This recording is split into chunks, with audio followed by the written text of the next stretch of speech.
All right. And with that, we'll have Sam sit down here and we'll open it up for questions as soon as you guys are ready.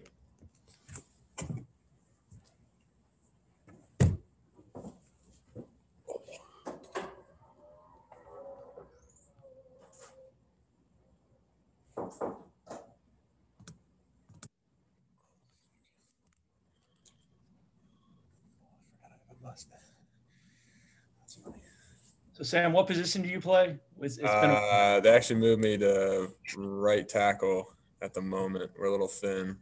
No, I'm just kidding. What's it been like for you guys waiting around? And I mean, you guys are back in practice, so that's probably a good thing.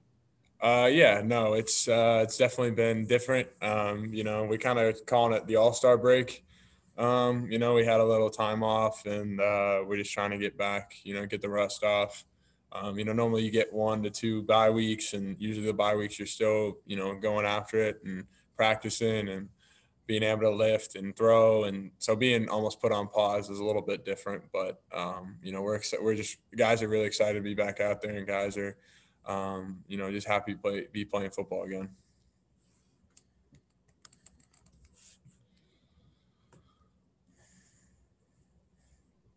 Sam, is that the mood of the team, just happy to be back out there after having to be gone for so long? Yeah, no, it's 100%. We just, we all really enjoy playing football, and we all are just, happy to be out there. And, guys were flying around yesterday or Saturday, Sunday, and guys were flying around today. A little colder today, so I don't know how much guys were flying around, more or less bundled up. But, we're just happy, and I know I'm happy to just be out there and be able to, play the game we love. Sam, how little activity have you guys had the last month? I mean, how few practices have you had, and did it kind of show up in the first couple practices back? I think the only thing, it was just conditioning. I think some guys, I know I felt myself just a little winded here and there.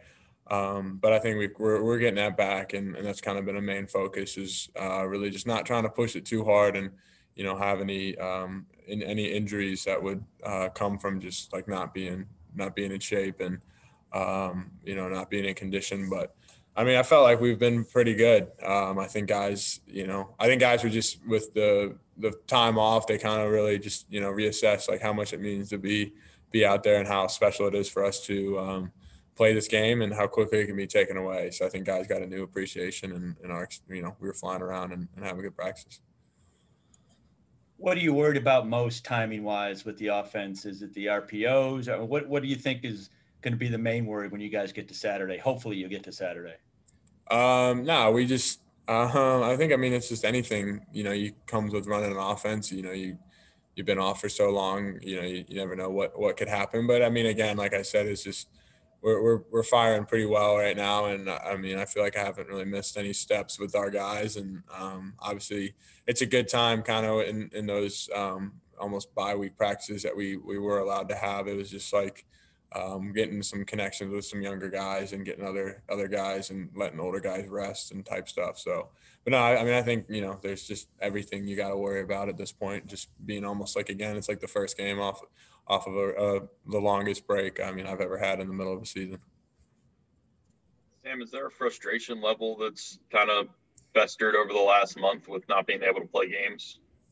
I think just, I guess I wouldn't even say frustration. I think we understand that this is just how it's going right now. And you just look across the country, everybody's going through it. Everybody's been through it.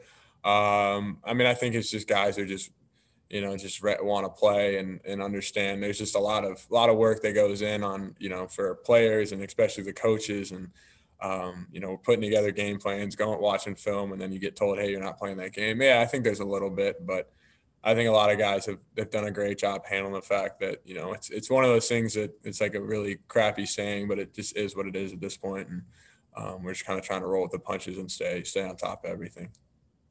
Yeah, I guess you've done some scout work on Duke and Miami that will kind of be all for naught at this point, right? Yeah, Duke, Miami, Notre Dame.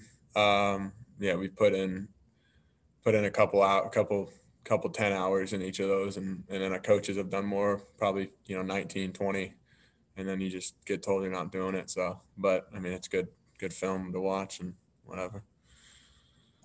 Sam, I know you guys are hopefully to play another couple of games, but do you guys want to play in a bowl game and have 2 or 3 more weeks of practice or whatever it might be? I mean, is it kind of divided on that, or do you just have to go week by week at this point? Yeah, no, we definitely want to play in a bowl game. I think, it's hard for, as like an older guy, you kind of understand there's a freshman year. Obviously I wanted to be there for a while, and then I broke my leg and I wanted to go home every weekend I could because, you're not playing, you're not really a part of anything. And, we understand that as an older guy, you get the freshmen and the younger guys who aren't playing and are on scouts. Like, this is tough because on top of it, you're not looking forward to game day. You're not looking really forward to anything.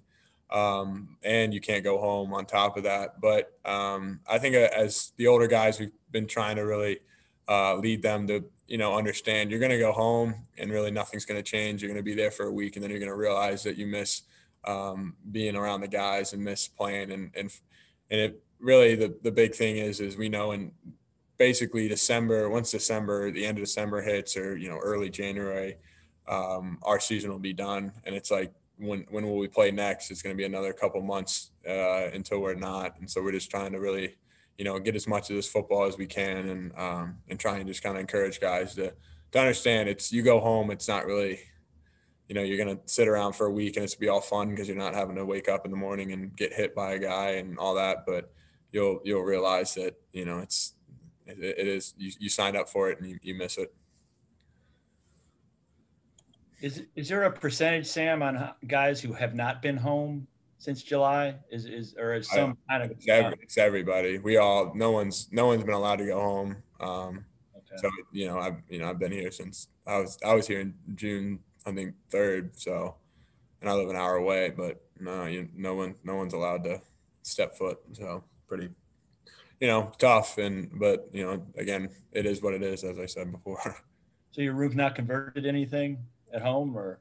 No. Okay. It's there. We're here. And you talk about some of those conversations with guys in terms of, things won't necessarily be better if you just go home at this point. Have some of those conversations ended up going, I guess, the wrong way and led to some disappointment? Yeah, I mean, I think guys can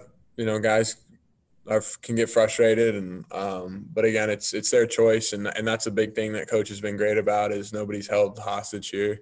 The guys that want to be here, and I'm stoked because we get to play another potentially 3 games, and we're excited, and again, it's just good to be back in the structured schedules. Like, I think that's the hardest part is every day is a different day, and you never know what tomorrow holds. But all we know right now is we had practice this morning and we got after it, and there's film to watch on practice and more film to watch on Louisville, and just keep grinding. As Sam, messed up as this, go ahead. No, as messed up as this season's been, Sam, I know it's probably a bad time to ask this question, but has it all been worth it?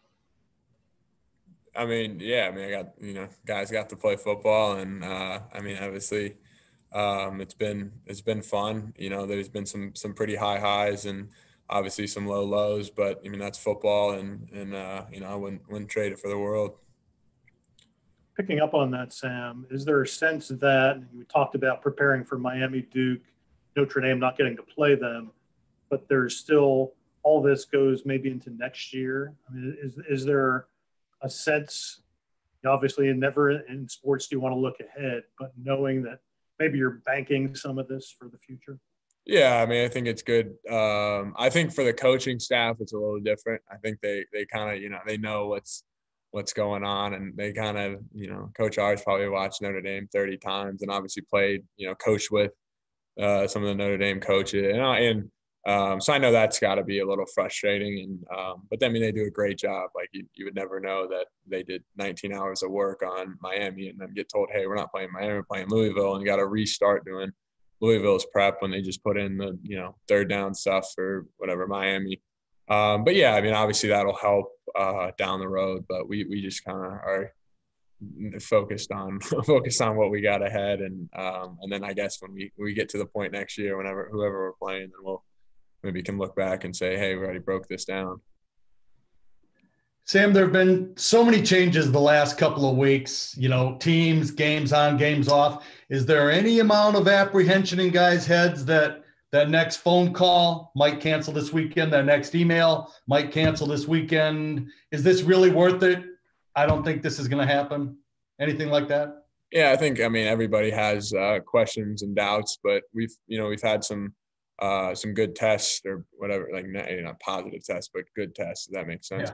Yeah. So we're looking forward to it, and obviously I think we've been in contact with Louisville, and they're saying that they're looking like they should be good. And again, it's to this year to ever try and assume what's going to happen tomorrow or Thursday or Friday or even on game day is just dumb, and it'll drive you insane. So right now we're just trying to get guys to focus on what the tasks are today, and today was practice in the morning.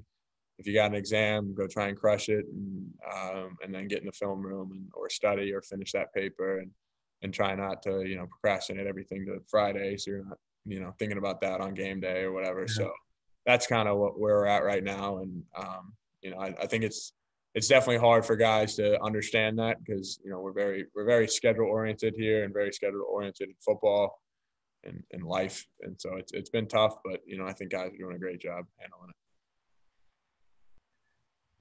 Sam, without those schedules, have you had to find yourselves motivating yourselves as a team to kind of keep that schedule or kind of keep on pace without knowing when you might not play next? Yeah, 100%. And that's not one that's kind of hard because sometimes the schedule changes are involving COVID, and so you're almost prohibited from being in the facility and being able to work out. So I mean, there are some gray areas on that, but again, it's more just reaching out to guys, making sure they feel comfortable, making sure they feel safe, and keeping guys on board. But yeah, exactly. Sam, is there any particular inspiration for the facial hair? Honestly, I got two things. I'd say one, it makes me keep my mask on.